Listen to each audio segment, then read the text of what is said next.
بسم الله الرحمن الرحيم. السلام عليكم ورحمة الله وبركاته. إن الحمد لله نحمده ونستعينه ونستغفره ونستهديه ونتوب إليه ونعوذ بالله من شرور أنفسنا وسيئات أعمالنا.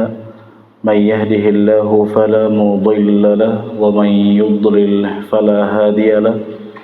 وأشهد أن لا إله إلا الله وحده لا شريك له وأشهد أن محمدا عبده ورسوله صلى الله عليه وعلى آله وصحبه ومن سار على نهجه واقتفى بأثره إلى يوم الدين. أما بعد.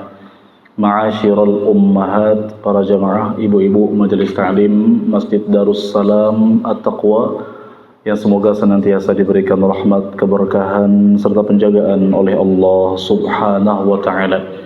Alhamdulillah, ibu-ibu sekalian, kita bersyukur kepada Allah Subhanahu wa taala yang telah kembali menganugerahkan kepada kita di siang hari yang berbarokah ini kenikmatan-kenikmatan terbesarnya, di antaranya adalah nikmat Islam, nikmat iman, dan nikmat kemudahan untuk selalu istiqomah di atas ketaatan kepada Allah Subhanahu wa taala. Tidak pernah bosan kita berdoa dan berharap kepada Allah Subhanahu wa taala sebagaimana Allah Subhanahu wa taala telah menghidupkan kita semua di atas Islam. Semoga Allah Subhanahu wa taala juga kelak mewafatkan kita semua di atas Islam, dan semoga seluruh ketaatan yang kita kerjakan diterima oleh Allah Subhanahu wa taala dan Allah jadikan sebagai pemberat timbangan pada hari kiamat kelak. Salawat dan salam semoga senantiasa tercurahkan kepada Rasul kita, panutan terbesar kita, suri tauladan terbaik kita, Muhammad ibnu Abdullah al-Qurashi al-Hashimi sallallahu alaihi wasallam, beserta seluruh keluarga besar beliau, para sahabat-sahabat beliau radhiyallahu anhum ajma'in, dan orang-orang yang mengikuti beliau dengan baik hingga hari kiamat kelak. Ibu sekalian rahimani wa rahimakumullah, apa kabar ibu? Alhamdulillah, lemes banget. Baru mulai loh, Bu. Baru mulai ya. Belum makan siang kayaknya ya. Sehat ibu? Alhamdulillah. Keluarga sehat bu? Alhamdulillah. Apa nih? Sehat, masya Allah ya. Mudah-mudahan urusan ibu-ibu dan kita semua selalu dimudahkan dan diberkahi oleh Allah Subhanahu wa taala.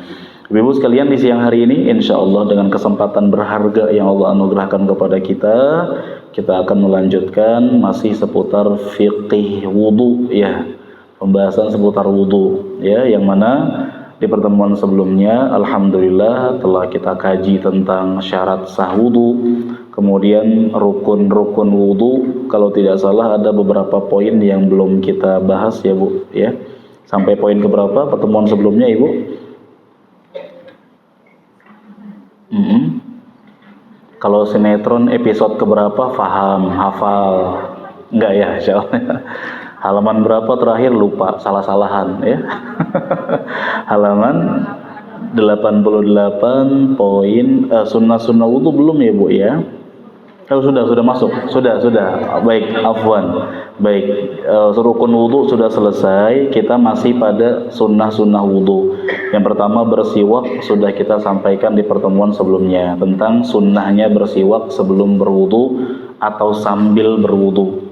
Ya, yang mana Nabi SAW hampir mewajibkan tapi nggak jadi. Kenapa nggak jadi Bu? Nabi hampir mewajibkan siwak tapi nggak jadi. Kenapa nggak jadi? Karena memberatkan umatnya, ya, menunjukkan bahwa Nabi sangat sayang kepada umatnya. Beliau tidak egois mementingkan diri sendiri. Kalau mementingkan diri sendiri, Nabi apa aja bisa, ya. Makanya untuk tahajud sendiri, kalau buat Nabi wajib, ya, buat umatnya tidak. Ya, untuk Nabi SAW nggak boleh nerima sedekah, tapi umatnya boleh. Meskipun ada plusnya juga bagi Rasulullah SAW, seperti Nabi boleh menikah lebih dari 4. Ya, kalau kita, maksudnya para laki-laki maksimal berapa? Kok nggak ada yang jawab? Kayaknya nggak senang pembahasan ini. Nggak usah dibahas. Ya, Ibu, meskipun kurang setuju, tapi pembahasannya nggak boleh dibenci ya Bu ya. Ya, maksimal 4. Kalau Nabi boleh. Ya lebih dari 4 pun diperbolehkan. Baik, lanjut. Di antara sunnah dalam berwudu juga adalah yang kedua, mencuci kedua telapak tangan sebanyak 3 kali. 3 kali ini maksimal ya Bu. Kalau sekiranya enggak 3 kali, di bawah 3 kali, 2 atau sekali boleh. Yang penting sempurna. Tapi diutamakan isbagh. Isbagh itu menyempurnakan tata cara wudu dengan memaksimalkan basuhan sebanyak 3 kali. Ya, mencuci kedua telapak tangan sebanyak 3 kali pada awal wudu, ya, sebagaimana yang telah diriwayatkan dari Utsman ibn Affan radhiyallahu taala anhu yang sudah kita baca hadisnya ya Bu ya. Jadi ini sunnah. Ya, kenapa demikian? Karena memang dalam beberapa riwayat lain tentang cara wudunya Nabi SAW, Nabi memulai tanpa mencuci kedua telapak tangannya. Ya, jadi alasannya cuci tangan atau cuci telapak tangan itu sunnah karena dalam momen yang lain Nabi SAW tidak cuci tangan. Ini hukumnya sunnah. Ya, namun pernah kami sampaikan bahwa mencuci kedua telapak tangan sangat ditekankan terutama ketika bangun tidur, baik tidur malam maupun tidur siang. Kenapa? Kata Rasulullah SAW, karena kalian nggak tahu tadi malam tangannya kemana, ya, kemana Bu tangannya? Garuk apa, pegang apa, atau kadang-kadang Bu ada mungkin cicak atau kecoa atau serangga yang ya ada hinggap di tangan kita, makanya ditekankan untuk cuci tangan. Dan cuci tangan yang dimaksud juga adalah dengan air khusus. Ibu nggak boleh mencelupkan kedua telapak tangan ke bak mandi secara langsung. Ya, kalau sekiranya ada keran khusus, cuci tangan dengan air di keran dulu. Baru kemudian boleh ambil gayung di bak mandi. Ya, karena agar tidak mencemarkan air di bak mandi tersebut dengan mungkin bakteri atau kotoran yang ada di tangan kita. Nabi SAW juga mengabarkan Ibu bahwa tiap malam itu selalu ada wabah penyakit yang turun. Tiap malam Allah izinkan memang untuk wabah penyakit turun. Nanti dia hinggap di gelas-gelas dan piring-piring atau bejana yang enggak ditutup. Termasuk dia bisa hinggap juga ke tangan kita, ke tubuh kita, dan Allah lagi-lagi memberikan kita pelindungannya, penjagaannya, sehingga sampai hari ini masih sehat walafiat. Masya Allah, masih bisa jogging tadi pagi. Pagi jogging nggak Bu tadi? Nggak ya, joggingnya ke pasar aja kali ya. Masya Allah, sambil ya tawafnya di pasar tadi pagi. Masya Allah, masih sehat. Siang masih bisa ngaji dalam keadaan sehat, enggak ngantuk, enggak nyender, enggak apa-apa, nyender enggak apa-apa, enggak apa-apa, enggak apa-apa Bu, enggak apa-apa, bercanda, enggak apa-apa ya, nyender aja, senior nyender boleh, wajib nyender, senior wajib nyender, enggak apa-apa. Baik, Nabi SAW dicontohkan oleh Utsman ibn Affan cara wudunya diawali dengan cuci kedua telapak tangan. Baik, berikutnya. Sunnah wudu yang selanjutnya adalah kumur-kumur dan istinsyak dengan sekali jalan, maksudnya sekali cidukan.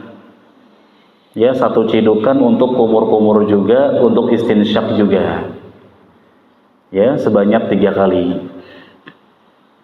Adapun hukum kumur-kumur dan istinsyaknya sebagaimana yang telah kita pelajari, penulis condong kepada pendapat yang mengatakan wajib atau rukun. Kumur-kumur dalam wudu dan masukin air ke hidung dalam wudu wajib, atau bahasa lainnya rukun dalam wudu yang nggak boleh kita tinggalkan. Meskipun dalam Quran surah Al-Maidah ayat 6 yang tertera ya cara wudu. Alhamdulillah, marhaban. Waalaikumsalam warahmatullahi wabarakatuh. Masya Allah. Dari mana? Masya Allah, ya kayak safar dong. Ulang lagi ini mau dari awal. Ya, baik Ibu. Nabi Allah Subhanahu Wa Taala berfirman dalam surah Al-Maidah ayat 6, anggota tubuh yang wajib dibasuh dalam wudu kan cuma 4. Ini pernah kita bahas ya Bu ya. Cuma 4 kan, wajah, terus tangan sampai mata kaki, siku. Sampai siku, kemudian usap apa? Kepala, atau yang keempat apa? Cuci kaki sampai mata kaki. Ada nggak Bu di ayat tersebut kumur-kumur dan istinsyak? Nggak ada, tapi bukan berarti nggak wajib, karena Quran datang secara umum. Perinciannya kita wajib merujuk kemana? Ke hadis-hadis Nabi SAW. Nah, maka kumur-kumur dan istinsyaknya wajib, tapi sunnahnya satu cidukan buat kumur-kumur juga, buat istinsyak juga. Begini Bu, misalkan boleh Ibu misalkan kalau susah atau nggak bisa, totalnya 6 cidukan ya, kumur-kumur dulu 3 kali, kemudian masukin air ke hidung 3 kali, sedot dengan kencang, buang 3 kali, jadi totalnya 6 cidukan.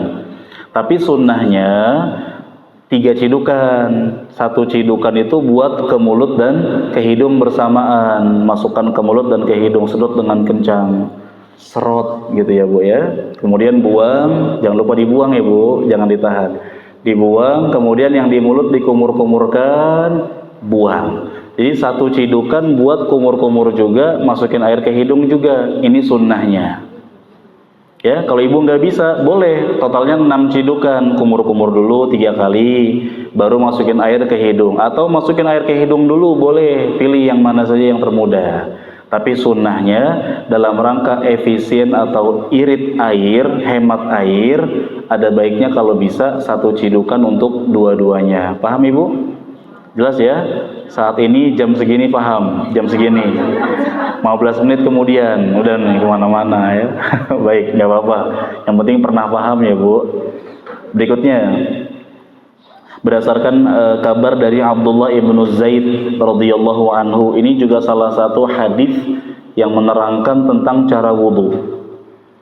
Dari Abdullah ibnu Zaid radhiyallahu anhu, beliau ketika menceritakan wudhunya Nabi SAW, beliau tamadmad wastansyaqa min kaffin wahidatin fafa'ala dzalika thalathan.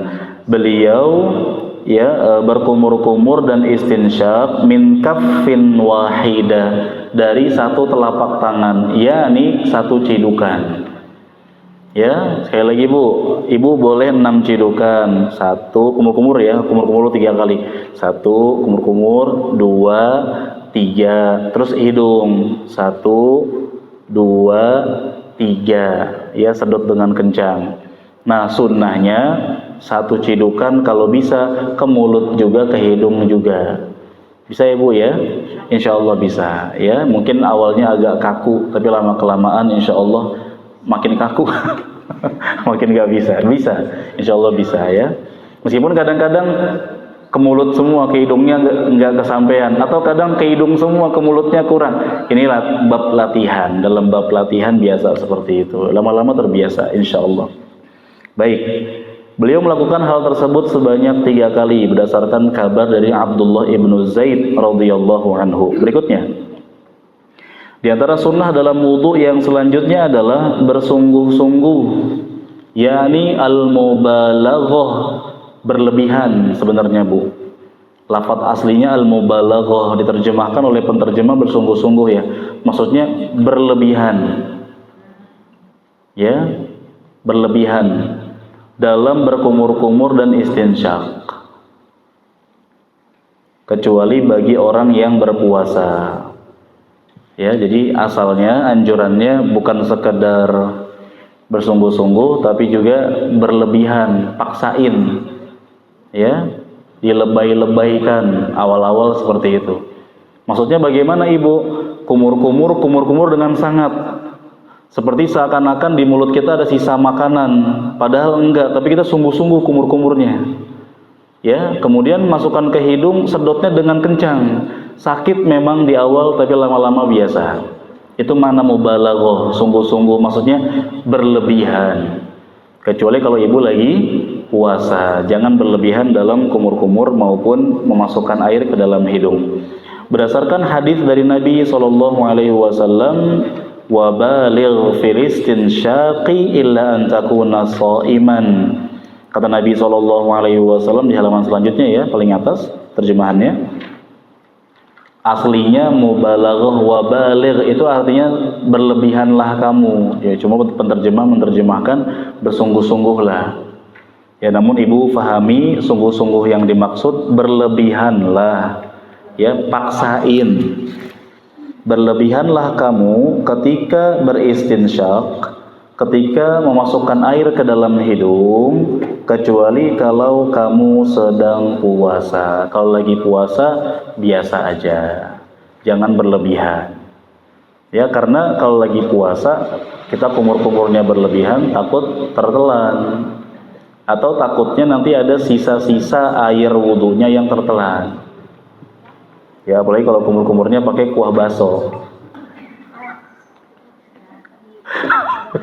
pakai nasi. Nggak bisa pakai nasi, Bu.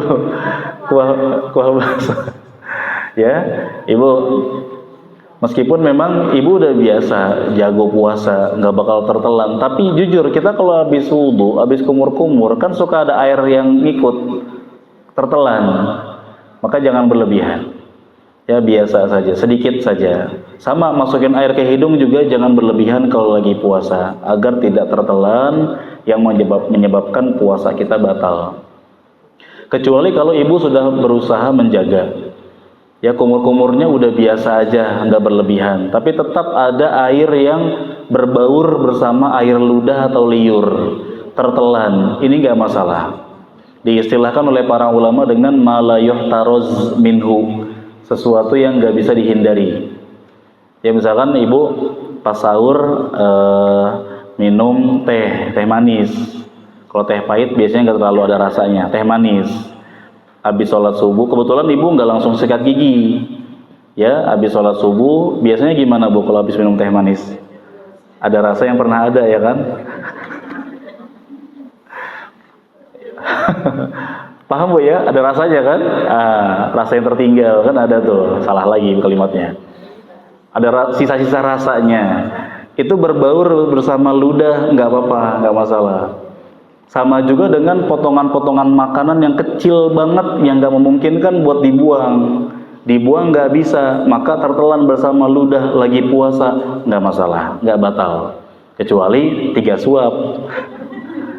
Ya, nggak mungkin 3 suap Bu ya. 3 butir nasi, nah masih bisa dihindari, hindari. Baik.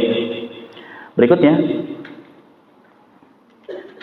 mendahulukan anggota wudu yang kanan daripada yang kiri. Ya, diantara sunnahnya taqdimul yumna 'alal yusra, mendahulukan yang kanan daripada yang kiri.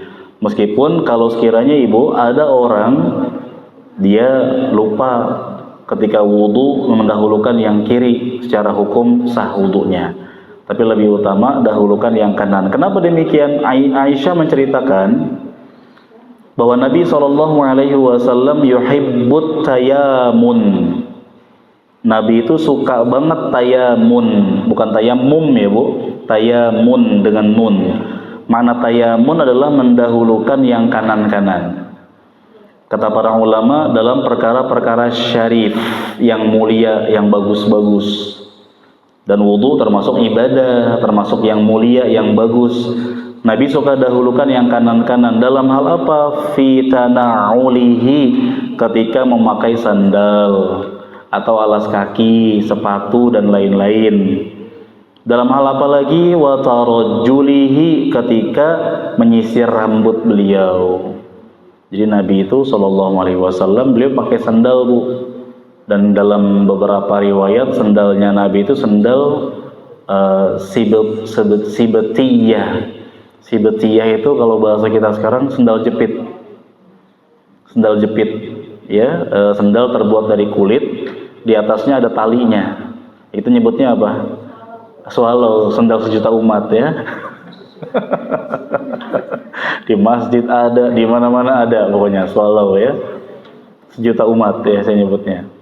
Artinya Masya Allah Nabi lebih mulia dari presiden ya. Nabi itu penguasa kaum muslimin, pimpinan anak Adam, pimpinan Nabi dan Rasul, tapi nggak pakai sandal yang bagus-bagus banget. Sandalnya sandal kulit. Kulit karena memang tuntutan kondisi geografis Jazirah Arab, batu-batu, pasir yang mengharuskan sandal terbuat dari kulit dan belum ada karet waktu itu kan. Nah, maka Nabi bisa aja Nabi pakai sepatu mewah, ya, sepatu terbuat dari perak sebagaimana raja-raja Romawi dan Persia punya perhiasan-perhiasan yang megah, yang mewah. Nabi enggak pakai. Nabi biasa saja. Pakai sandal yang gampang dicopot. Ya, sandal jepit kan ada cantolannya di bagian jari. Begitu sandalnya Nabi SAW. Yang beliau nanti kalau mau wudhu dicopot sandalnya. Ya, ketika mau sholat dipakai. Karena memang zaman dulu masjidnya lantainya masih berupa pasir, jadi sholatnya masih pakai sandal. Bukan berarti masjidnya sudah bersejadah seperti ini berarti nggak boleh sholat pakai alas kaki. Boleh nggak, Bu? Boleh nggak sholat pakai alas kaki? Di masjid ini boleh nggak? Jangan pakai sandal yang di luar, di blacklist sama DKM nanti. Tandai baju biru, kacamata. Ya Bu, ya anak kena ya. Tandai jilbabnya warna apa nih gitu ya. Jadi ibu maksudnya alas kaki di sini. Ibu kan sekarang pakai kaos kaki kan? Sholat pakai kaos kaki boleh. Atau sepatu khusus dalam ruangan, ya. Atau ada kaos kaki yang mirip kayak sandal, ada ya kaos kaki tapi bawahnya ada alasnya buat dalam ruangan juga boleh, nggak apa-apa ya. Nah, Nabi SAW kalau pakai alas kaki ibu dahulukan yang kanan, lepasnya yang kiri. Nah, ibu pakai kaos kaki, pakai sandal, pakai sepatu, pakai pakaian secara umum dahulukan yang kanan terlebih dahulu. Pakai sarung gimana?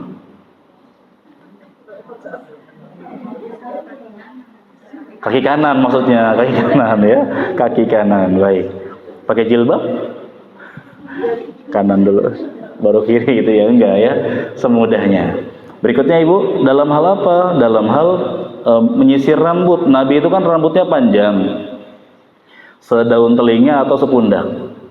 Maka kami secara pribadi ya menyarankan ibu-ibu ya jangan pendek-pendek rambutnya. Ya, usahakan ibu, ya perempuan itu ya berusaha memuliakan rambutnya, dan rambut bagi perempuan kata para ulama adalah mahkota. Hujan ya? Allahumma shayyiban nafi'. Ada yang naruh apa sarung tangan atau apa? Mau cek dulu? Silakan. Itu ada yang naruh iPhone-nya di luar. Ya, baik.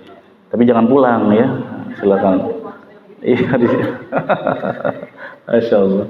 Nah, Nabi rambutnya panjang. Ibu usahakan rambutnya jangan terlalu pendek, ya, agar tidak menyerupai laki-laki.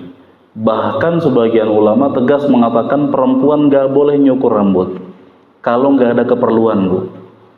Ya, kecuali rambutnya udah sebetis, misalkan. Ya nggak sebetis juga, maksudnya rambutnya udah nggak mungkin sebetis, Bu ya. Rambutnya udah sepunggung yang kalau ibu nanti ruku kelihatan rambutnya. Boleh pendekin dikit aja. Kalau nggak ada hajat banget, Bu, hukum asalnya perempuan kata Nabi SAW, la tahliqul mar'atu ra'saha. Perempuan jangan nyukur rambut. Jangankan perempuan, ada pendapat sebagian ulama mengatakan untuk laki-laki pun kalau nggak ada kebutuhan jangan cukur rambut. Muliakan, karena rambut itu harus dimuliakan. Kata Nabi SAW, man kana lahu sya'run falyukrimhu. Barang siapa yang punya rambut, muliakan dia, dimuliakan rambutnya. Nah, maka Nabi rambutnya panjang, cara nyisirnya nggak random ngacak, Bu. Kanan dulu, tengah, kemudian kiri. Kemudian Nabi belah dua rambutnya, lalu pakai sorban. Ya, sorban yang terbuka bagian kepala, bagian atasnya. Indah sekali. Rasul kita SAW. Rapi, ya. Ibu juga sama, jadi nyisir dari yang kanan dulu, ya. Nyisir. Ya kan panjang rambutnya, Masya Allah ya. Sampai ke sana-sana ya. Kemudian tengah, kemudian kiri. Dalam rangka mengamalkan sunnah, ya, Masya Allah. Kemudian dalam hal apa lagi? Tuhurihi. Dalam hal bersuci, ibu, ya. Dalam hal bersuci, ya, ini berwudu, mandi wajib, guyurnya kanan dulu. Dalam berwudu juga sama, mulai dari yang kanan-kanan. Memandikan jenazah juga sama, Nabi arahkan mulailah dari yang sebelah kanan. Wa fi sya'nihi kullih, dan dalam semua kegiatan-kegiatannya Nabi SAW, yang positif-positif kata para ulama. Berarti ibu-ibu sekalian menunjukkan bahwa dalam berwudu disunnahkan dahulukan yang sebelah kanan. Ya, cuci tangan ya sampai siku yang kanan dulu. Cuci kaki sampai mata kaki yang kanan dulu. Kalau sekiranya ada orang yang kanan kiri, wudunya gimana? Sah atau tidak? Sah nggak wudunya? Sah secara hukum, tapi ada baiknya dia mempraktekkan sunnah sesuai dengan sunnah ya, sebelah kanan. Meskipun yang kidal ya, apa kidal? Seekor hewan melata. Kadal ya, kiri dari lahir, kidal kiri dari lahir. Ya bener ya. Kidal itu, meskipun dia kidal bu, biasanya yang kiri pokoknya lah. Ya, nah tetap usahakan pelajari gimana caranya, dahulukan yang kanan. Baik, lanjut.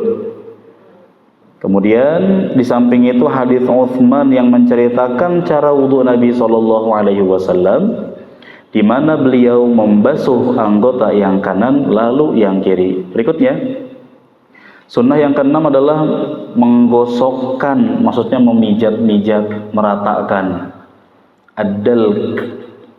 Ad-dalku itu maknanya memijat-mijat, menggosok-gosok.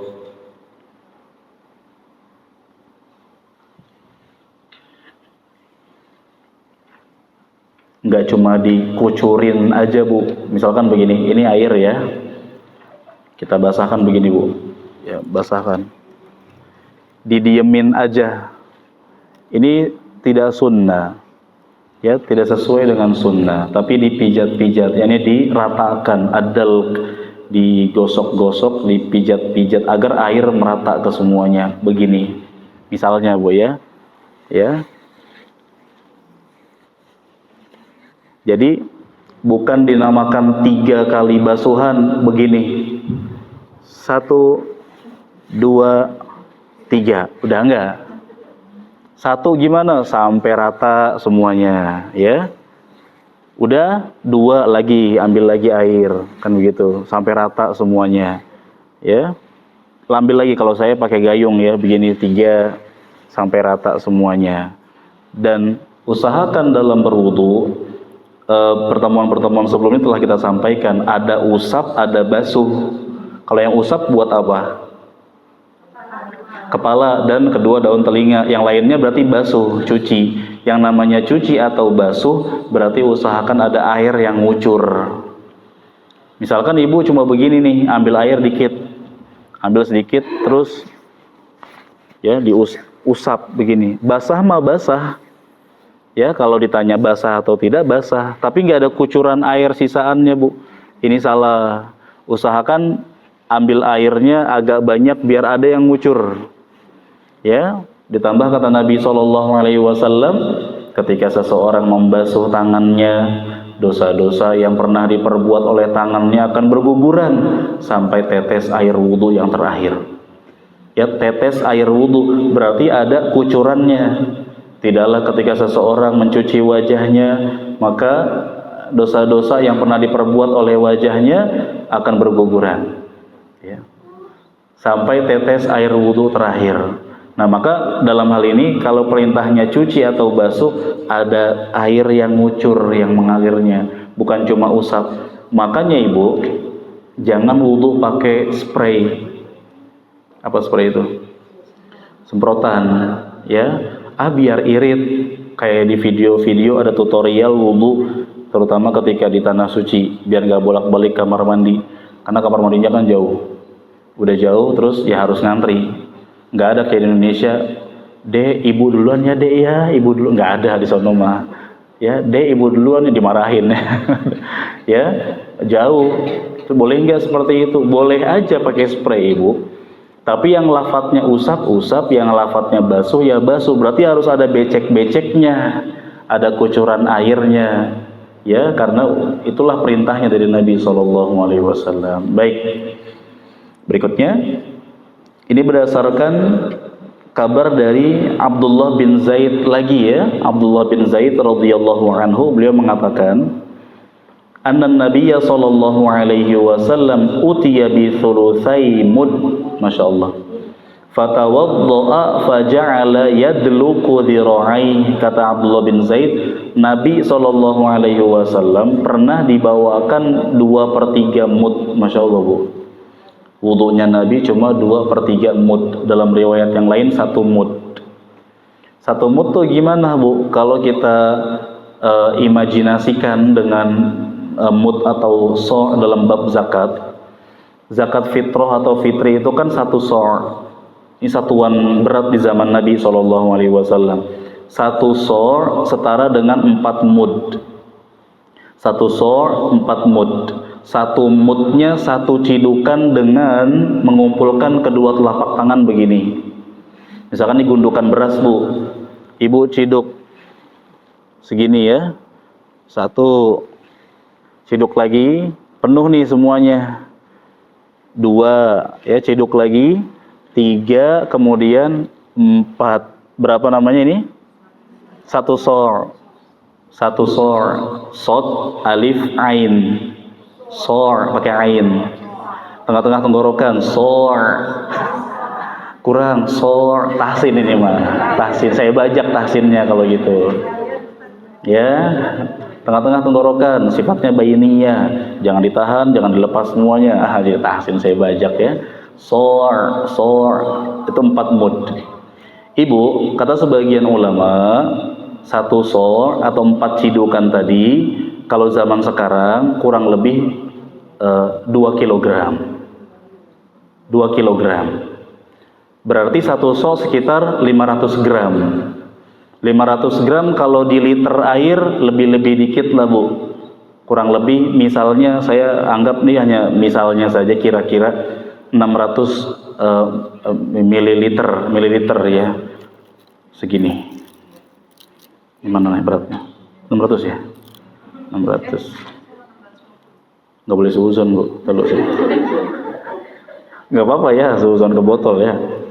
Misal, ya saya pernah lihat kalau air mineral ya, 600 mililiter segini. Saya tuang ke gayung bu, pernah saya tuang ke gayung, cuma setengah gayung. Wudunya Nabi SAW. Wudu kita setengah ember. Keran dibuka nih, juz, ambil dikit, perwakilan rambut doang lagi, secuil. Yang lainnya kebuang. Mandi juga sama, wajib banget ada bunyi jebar-jeburnya yang nggak pakai shower ya. Jebur, jebur, jebur. Padahal Nabi mandinya cuma dengan 1 so', 4 cidukan air. Ibu bisa nggak bu? Ya iyalah kan pakai sabun cair, pakai sampo. Ya kalau ibu pakai sabun cair cuma maksain 4 mud tadi 1 so', ke majelis taklim masih ada putih-putihnya di sini. Ya, ibu masih berbusa loh bu, apa irit. Ya masya Allah ibu. Kita salfok dengan hadis ini. Nabi wudu di riwayat ini bahkan kurang dari itu, 2/3 mud.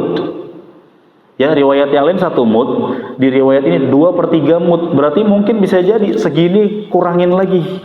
Subhanallah. Yang Nabi tubuhnya besar, jenggotnya lebat, rambutnya panjang. Cukup gak? Cukup. Cukup buat Nabi SAW. Buat kita cukup gak bu? Buat wudu. Nggak nurut memang. Ya, harus cukup. Insya Allah bisa. Ya, jadi selama ini ibu wudunya dengan 3 gayung misalkan bu ya, insya Allah kali ini bisa. Ya, 4 gayung, tambah boros jadinya. Ya, kalau ibu selama ini boros, diefisienkan lagi. Sebenarnya bisa bu, bisa. Bahkan kalau pakai keran bisa lebih irit lagi. Ya, ini dalam rangka apa? Efisien dengan nikmat, karena Allah nggak suka idha'atul mal. Allah itu nggak suka orang yang buang-buang harta, buang-buang nikmat. Kalau buang-buang nikmat untuk keperluan boleh. Jadi nggak mesti pemakaian besar artinya boros, enggak. Kalau pemakaian besar untuk keperluan kebaikan boleh, nggak masalah ibu. Ada misalkan orang pengeluarannya dalam sebulan 100 juta. Bagi yang pengeluarannya cuma 3 juta akan mengatakan, ih boros banget 100 juta, ngapain aja. Ternyata dia punya mungkin industri kecil di rumahnya, harus ngegaji karyawan dan lain sebagainya. 100 juta, boros nggak ibu? Enggak, pas-pasan, bahkan kadang minus. Bahkan hutangnya lebih banyak daripada hutang kita, kan begitu. Ya, tapi bagi yang kalau dia memang kebutuhannya sekian, dia lebih-lebihkan, itulah yang dinamakan dengan pemborosan. Karena pemborosan ini Ibu, nikmat berlebih yang kita luangkan, yang kita gunakan, itu akan dihisab oleh Allah Subhanahu wa taala. Yang berguna maupun yang enggak berguna dihisab oleh Allah nanti. Ya, karena Allah Subhanahu wa taala berfirman, "Tsumma latus'alunna yauma idzin 'anin na'im." Surat apa Ibu? Terlalu jauh baca Qur'annya soalnya, sampai lupa surat pendek. Ya, levelnya ketinggian. Surat apa Ibu? Tsumma latus'alunna yauma idzin 'anin na'im. Tebak, apakah A Al-Humazah, B Al-Qari'ah? Salah semua, At-Takatsur. Ya. Enggak ada pilihannya. Tsumma latus'alunna yauma idzin 'anin na'im. Kemudian kalian semua benar-benar akan ditanya oleh Allah tentang apa? Nikmat. Ibu dikasih apa sama Allah, digunakan buat apa, ditanya nanti sama Allah semuanya. Termasuk air buat wudu. Kita gunakan seberapa, dibuang-buangnya seberapa, itu bakal ditanya sama Allah. Semuanya. Makanya wajar kalau para sahabat terdahulu mereka berusaha mempersedikit nikmat-nikmat dunia. Bukan berarti nggak boleh jadi orang kaya ya Bu ya. Boleh nggak jadi orang kaya? Boleh. Mau nggak? Pasti mau nih. Mau nggak? Mau Bu, mau. Nggak apa-apa. Ibu kalau nggak punya kekayaan, kan kita mau umroh harus pakai uang. Apakah umroh harus pakai uang? Umroh harus pakai uang nggak Bu? Pakai. Kan kita bukan orang dalam kita Bu, di Mekahnya. Apa-apa bayar. Mau haji bayar nggak Bu?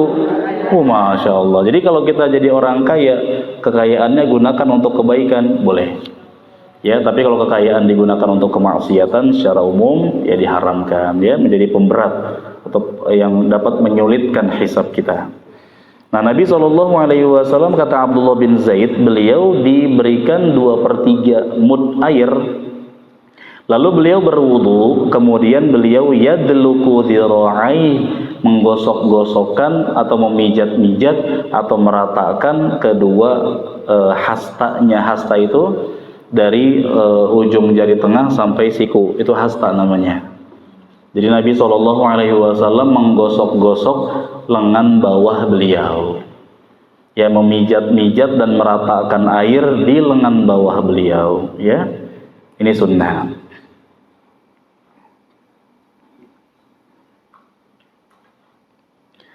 Berikutnya di antara sunnah dalam wudu adalah membasuh sebanyak 3 kali. Ya, membasuh 3 kali. Ini maksimal ya Bu ya. Nabi SAW pernah bersabda dalam riwayat yang lain, di kitab yang lain, barang siapa yang kelebihan, ya, yang berlebihan dalam membasuh lebih dari 3 kali, faqad asa'a wa zalama, maka dia telah berbuat buruk dan zalim. Ya, kalau basuhannya lebih dari 3 kali, maka pemborosan, kezaliman, ini dosa. Ya, jangan lebih dari 3 kali. Baik. Nabi SAW, beliau, ya, kata para sahabat, pernah tawaddo'a marratan wa marratain. Nabi SAW pernah berwudu sekali dan 2 kali. Dalam beberapa wudunya Nabi SAW, masing-masing basuhannya cuma sekali. Ya, dari wajah sampai ke kaki sekali. Pernah juga 2 kali.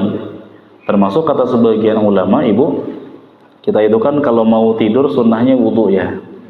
Nah, wudu yang dimaksud kata sebagian ulama thaharah khafifah, wudu yang ringan. Wudu yang ringan maksudnya basuhannya cuma sekali. Tapi kalau mau sholat, maksimalkan, karena sholat ibadah paling terbaik. Ya, sholat ibadah yang paling agung. Maka persiapannya juga persiapkan dengan yang paling terbaik. Ya, jadi sholat ini ibadah paling terbaik, maka wudunya usahakan dengan wudu terbaik. Pakaiannya dengan pakaian terbaik. Keadaan jiwanya keadaan terbaik. Kefokusannya kefokusan terbaik. Jadi untuk sholat usahakan Bu, persembahkan yang terbaik-terbaik. Ya, ibu punya mukena yang paling terbaik, pakai yang terbaik buat sholat. Karena sholat ini merupakan tolak ukur kebaikan seorang hamba. Semakin tinggi ta'zim seseorang kepada sholat, maka semakin tinggi pula kualitas kebaikannya sebagai seorang hamba. Sebaliknya demikian. Ya, bagi yang kurang ta'zim terhadap sholat, termasuk kurang ta'zim, kurang memuliakan wudhu, maka kualitas dirinya pun juga seperti itu. Ya, karena sholat itu dapat mencegah dari perbuatan keji dan mungkar. Kalau sholat kita bagus, baik, di luar sholat kita pasti baik. Kalau sholat kita buruk, naudzubillah, ya sholatnya nggak fokus, nggak khusyuk, wudhunya juga nggak bagus, maka di luar sholat udah pasti nggak bagus juga. Perangainya, cara muamalahnya, dan lain sebagainya. Karena tolak ukur dari situ. Dan sebenarnya ibu, kita bisa menilai tentang siapa kita. Apakah sudah baik atau belum? Cuma kadang-kadang orang lebih lezat, lebih enak ngomongin tentang kesalahan orang lain. Ya, kayaknya enak banget Bu ya. Kalau nggak tahu kenapa ya, kok kayak lezat banget ngomongin orang tuh enak. Ya, berjam-jam nggak terasa pokoknya. Ya, tapi kalau majelis taklim baru 20 menit, mulai ini ada yang goyang-goyang, ganti posisi duduk, buka handphone lihat jam. Ya, dan lain-lain. Tapi kalau ngomongin orang seru banget ya, apalagi depannya ada kopi, tempatnya ber-AC, ya udah siap-siap 5 orang diomongin sama dia ya. Baik Ibu. Nah, di sini Nabi SAW pernah wudu sekali, maksudnya basuhannya satu, pernah juga dua. Ya, kemudian secara umum beliau itu biasa yang tiga, kecuali bagian kepala. Kepala hanya 1 kali, tapi boleh sesekali, kadang-kadang ibu usap kepala 3 kali, boleh. Ya, keterangannya di halaman selanjutnya. Dianjurkan pula kadang-kadang, ahyanan, kadang-kadang mengusap kepala lebih dari 1 kali. Ya, kenapa? Karena ada riwayat dari Utsman radhiyallahu anhu, annahu tawaddu'a famasaha ra'sahu thalathan wa qala ra'aitu Rasulullah sallallahu alaihi wasallam tawaddu'a hakadha. Kata Utsman, bahwasanya Utsman ibnu Affan berwudu dan mengusap kepalanya berapa kali? 3 kali, enggak cuma sekali. Beliau lakukan 3 kali sambil mengatakan, aku pernah melihat Nabi sallallahu alaihi wasallam berwudu begini. yakni Nabi SAW pernah ketika berwudu bagian kepala bukan 1 kali tapi berapa? 3 kali, tapi ahyanan, kadang-kadang, sesekali aja, jarang-jarang ya. Baik, diutamakan ya Bu, berusaha kita maksimalkan 3, bagian kepala hanya 1, sekiranya Ibu hanya 2 karena mungkin cuaca lagi dingin, airnya juga dingin banget, atau cuaca lagi panas, airnya panas, kondisi hati lagi panas juga, udah panas semua ya, lagi memanas ya, 2 boleh, nggak apa-apa. Misalnya Ibu, ada orang mau sholat wajib ya, dia wudunya cuma yang basuh sekali-sekali, boleh nggak? Boleh nggak? Yang toharoh khofifah, yang ringan tadi itu, dia mau sholat wajib nih, dia wudu kemudian basuhan cuma sekali-sekali, nggak boleh? Boleh. Wah, perbedaan pendapat, masya Allah nih. Kalau dia lupa, siapa dia di sini Bu? Boleh nggak? Dia mau sholat wajib nih, bukan mau tidur, dia mau sholat wajib, tapi sekali, boleh nggak? Ya, yang wajib ditunaikan semuanya, tapi sekali-sekali, boleh nggak Bu? Nggak boleh. Yang lain bilang boleh. Kadang-kadang boleh. Nggak tahu, jadi bingung. Masya Allah. Saya yang nanya malah saya yang bingung ya. Ibu, boleh dengan syarat tetap sempurna basuhan-basuhannya. Asalkan sempurna. Tapi kadang-kadang seseorang kalau cuma sekali kan nggak sempurna. Ya, dia pun ya makanya 3 kali kan untuk memaksimalkan. Termasuk Ibu, boleh saya katakan boleh Kadang-kadang kita itu niatnya 3, tapi sebenarnya itu baru dihitung 1. Contoh begini, bagian tangan sampai mana? Mata kaki sampai siku Bu ya. Ada orang basuhan pertama segini, basuhan pertama segini, basuhan kedua segini, basuhan ketiga baru sempurna. Pertanyaannya, berapa kali dia basuh? 3, tapi sebenarnya baru 1 karena dicicil sama dia. Yang penting sempurna. Dalam hal ini wudu untuk sholat wajib dengan basuhan masing-masing satu-satu dengan syarat dia menyempurnakan semuanya, rukun-rukunnya dan syarat-syaratnya, maka wudunya sah, sholatnya juga sah, nggak masalah. Baik, berikutnya yang ke-8, at-tartib, berurutan. Menurut pendapat penulis kitab ini, berurutan dalam berwudu hukumnya sunnah, nggak wajib.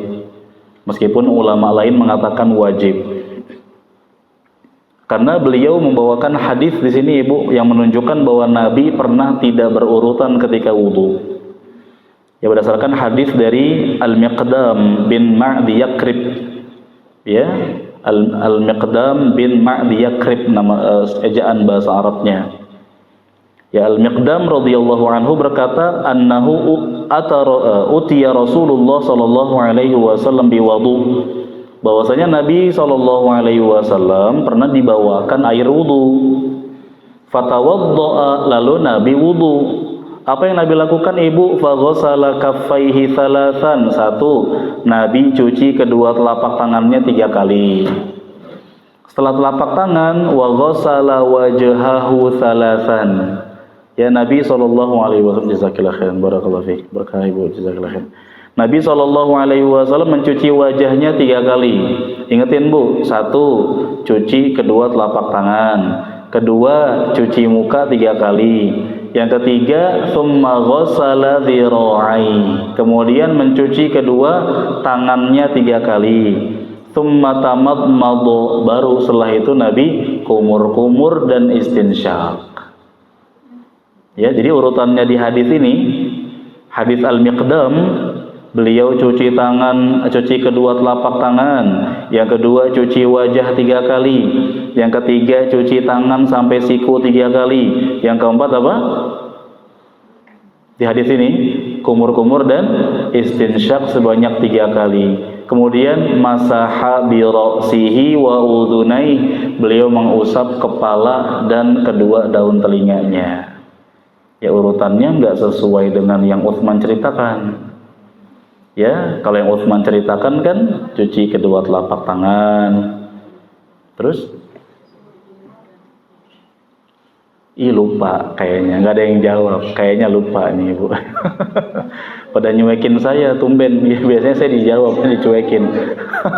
Mencuci kedua telapak tangan 1, ini caranya Utsman ya, yang pernah kita bahas ya Bu. Yang kedua apa? Kumur-kumur dan istinsyak. Yang ketiga apa?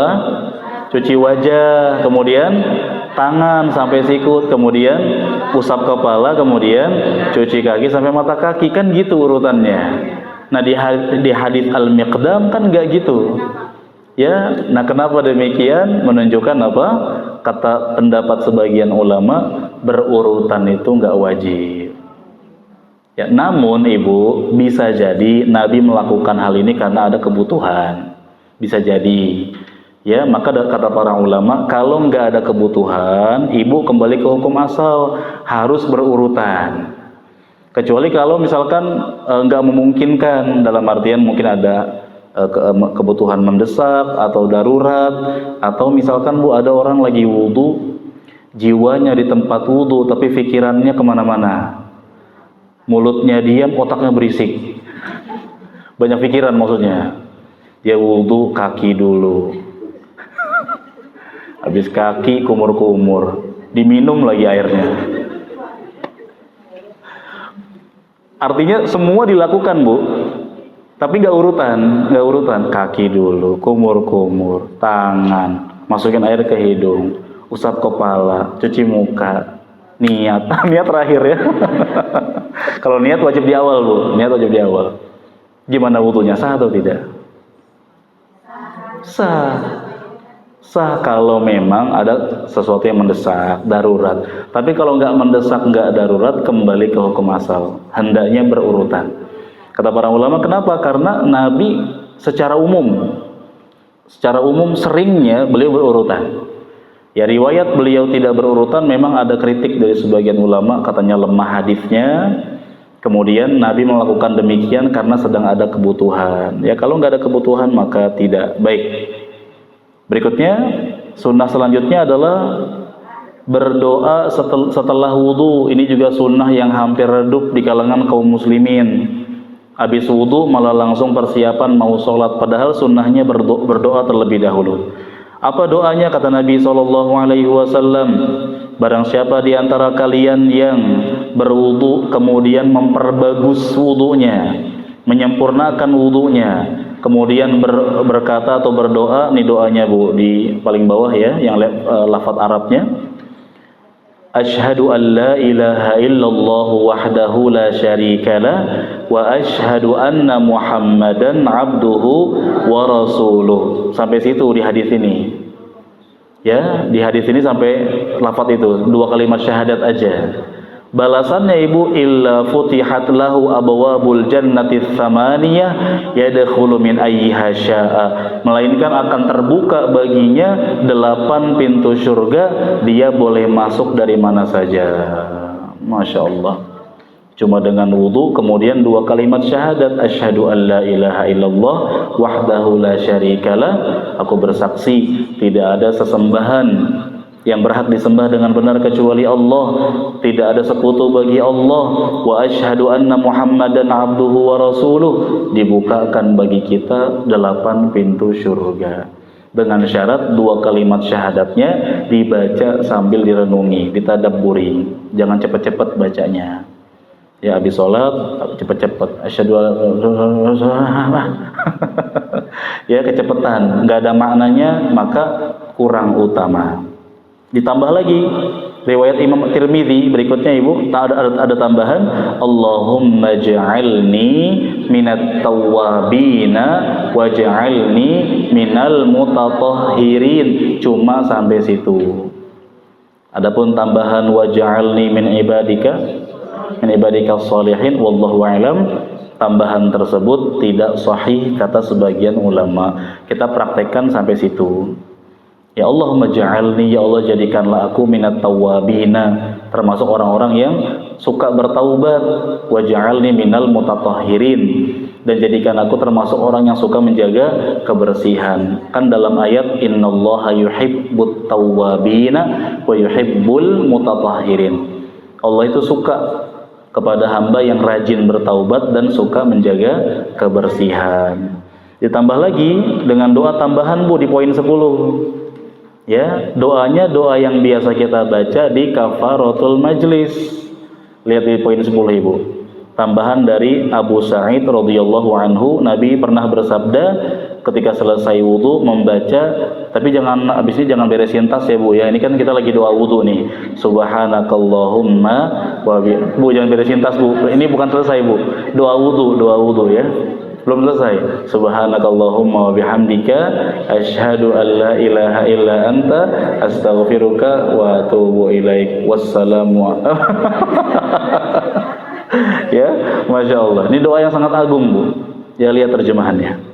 Subhanakallahumma, maha suci Engkau ya Allah, wa bihamdika, segala puji bagimu, asyhadu an la ilaha illa anta, aku bersaksi tidak ada ilah, tidak ada sesembahan yang berhak disembah dengan benar kecuali Engkau, astaghfiruka, aku minta ampun kepadamu ya Allah, wa atubu ilaik, dan aku bertaubat kepadamu. Ya Masya Allah. Maka balasannya apa Bu? Lihat bawahnya.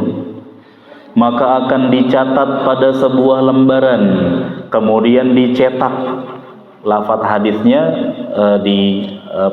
kalau bahasa kita di stempel Bu, di stempel, dikasih tanda khusus, dicetak dengan sebuah cetakan, yakni diberikan tanda khusus, dan tidak dirusak tanda tersebut sampai kiamat. Jadi Ibu sedang melakukan atau memperbanyak tabungan yang baik untuk hari kiamat.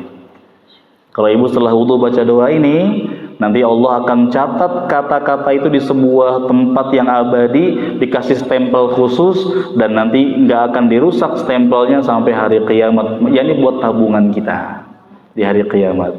Cuma dengan wudhu baca doa itu Allah berikan kepada kita keutamaan yang sangat besar. Makanya wajar kalau orang yang sholatnya bagus, dia akhlaknya, perangainya juga bagus. Dari wudhunya aja udah bagus. Ya, dari wudhunya sudah fokus, ya, Masya Allah. Kemudian yang terakhir adalah melakukan sholat sunnah. Dan sholat sunnahnya nggak mesti 2 rakaat semampunya.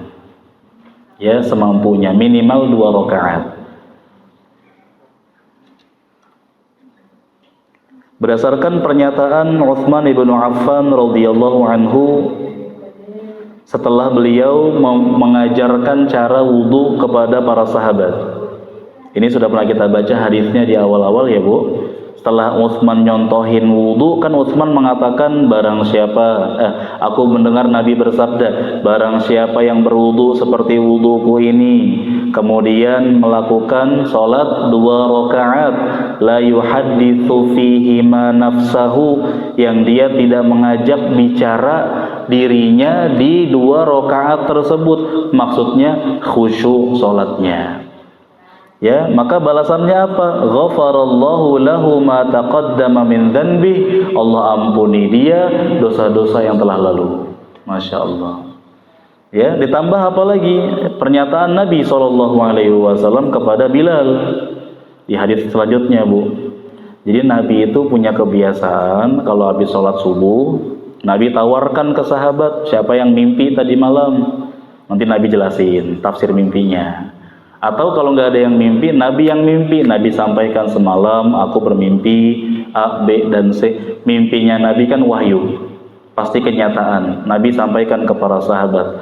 Nah, Nabi SAW suatu subuh datang kepada Bilal, lalu bertanya, wahai Bilal, beritahukan kepadaku amalan yang paling engkau harapkan, ya, yang paling memberi harapan, yang engkau kerjakan dalam Islam. Maksudnya, ibu, wahai Bilal, kabarkan kepadaku amalan yang paling engkau jagokan, yang paling kamu patenkan, kamu jagokan. Apa sih kira-kira? Kenapa Nabi bertanya demikian? Kata Nabi SAW, karena aku mendengar suara kedua sandalmu di surga. Tadi malam Nabi mimpi masuk surga. Udah ada suara sandalnya Bilal. Masya Allah, padahal Bilal sahabat yang biasa-biasa aja, dari suku yang biasa, bukan orang terkenal, mantan budak. Sandalnya nyampe ke surga. Lah, sandal kita nyampe ke pasar, ya, ke mall, ya. Subhanallah. Apa kata Bilal, ibu? Di sini jawaban beliau, tidak ada amalan yang lebih aku harapkan kecuali bahwa setiap kali aku selesai bersuci, baik di waktu malam maupun siang hari, melainkan setelah itu aku sholat sesuai dengan kemampuanku untuk sholat.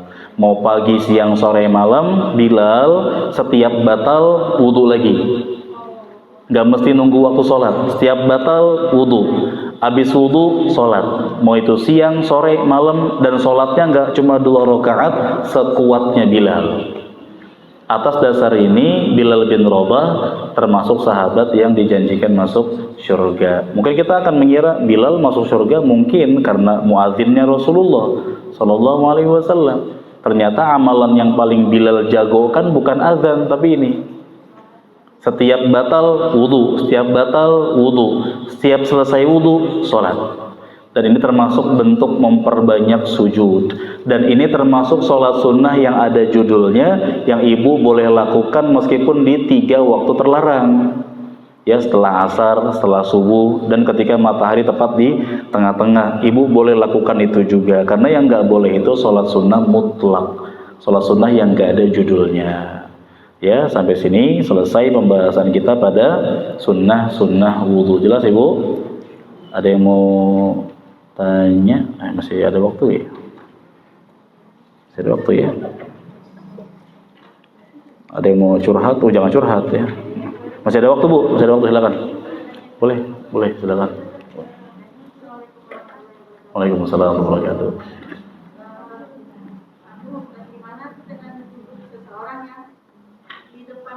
Perwakilan rambut aja, ya. Tadi kan orang yang lagi saum tuh, Ustaz. Ya. Jangan berlebihan. Jadi salah satunya kan wajib ya. Wajib, ya. Gimana dengan saumnya? Saum dengan puasanya gitu. Baik, bagus sekali. 2 ya. Cuma 2 ya. Yang pertama, wudu ketika bagian kepala perwakilan rambut aja. Ini pernah kita bahas di 50 tahun yang lalu. Belum lahir saya juga ya. Pernah kita kaji. Jadi asalnya seharusnya dari depan ke belakang ke depan lagi. Itu caranya Nabi. Lalu usap kedua daun telinga. Nah, saudara-saudara kita yang mereka belum paham sehingga ketika wudu perwakilan rambut aja, insya Allah sah dengan alasan Nabi ketika wudu masih pakai sorban. Dan sorban beliau tadi kami ceritakan, sorbannya yang kelihatan ubun-ubunnya, rambutnya. Karena Nabi pakai sorban, cara wudunya ketika bagian kepala usap sorban, rambut, sorban. Ke depan lagi, rambut, sorban. Berarti rambut yang kena cuma bagian ubun-ubun, bukan rambut sih, kepala ya. Karena perintahnya usap kepala. Maka bagian kepala Nabi yang terkena cuma bagian ubun-ubun. Atas dasar itu, sebagian ulama mengatakan yang wudunya bagian kepala cuma diusap dikit, yang penting kepala kena, maka secara hukum sah wudunya, namun kurang utama. Ya, wudunya sah tapi kurang utama. Nah, ibu pakai jilbab, ketika di luar ruangan yang diusap jilbabnya. Jilbab luar, jilbabnya jangan diguyur masuk angin nanti puyeng. Usap jebur kan pakai jilbab, jebur ya. Usap jilbab begini ke belakang, nanti bagian telinga masuk ya. Ya jadi usap aja jilbabnya. Ya kayak saya gini, saya nggak pakai jilbab. Usap begini ya. Jangan ke depan lagi, nanti keangkat jilbabnya, rambutnya kelihatan. Lalu masuk ke dalam telinga, diusap. Ya jelas ya. Kemudian yang kedua tadi ya.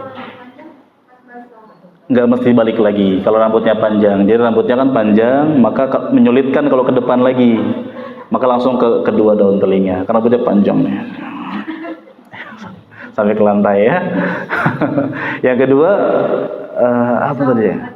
Ya, orang yang berpuasa wajib ketika wudu kumur-kumur, tapi tadi kita sampaikan jangan berlebihan. Tetap kumur-kumur, tapi jangan berlebihan. Kalau berlebihan nanti tertelan ya, ketenggorokan ya, nggak ngaku nanti ya. Baik, jadi jangan berlebihan. Wajib tetap wajib, tapi jangan berlebihan. Benar, jadi ada pendapat sebagian ulama mengatakan kumur-kumur dan memasukkan air ke hidung hukumnya sunnah. Ada pendapat demikian, tapi kita memilih pendapat yang dipilih oleh penulis kitab ini mengatakan wajib. Kecuali ada udzur ya, dia sedang gak memungkinkan buat kumur-kumur, dia habis mungkin cabut gigi atau operasi atau apa, gak memungkinkan, maka gak apa-apa, gak masalah. Pendapat yang kita pilih dari kitab ini bukan cuma sebaiknya, wajib. Jelas ya? Baik, barakallahu fiik. Satu lagi deh terakhir, kalau ada. Beresin tas mau kemana bu? Apa gara-gara subhanakallah tadi yang tadi doa wudu? Baik, nggak ada ya? Nggak ada karena paham ya bu ya? Baik, mau pulang juga ngapain orang hujan di luar? Udah berhenti ya? Udah berhenti. Baik ibu, kita ketemu lagi insyaallah di pertemuan selanjutnya juga dalam keadaan sehat walafiat. Barakallahu fiikunna wa sallallahu wasallam ala nabiyyina Muhammad wa akhiru da'wana alhamdulillahi rabbil alamin. Subhanakallahumma bihamdika asyhadu an la ilaha illa anta astaghfiruka wa atubu ilaik. Wassalamualaikum warahmatullahi wabarakatuh.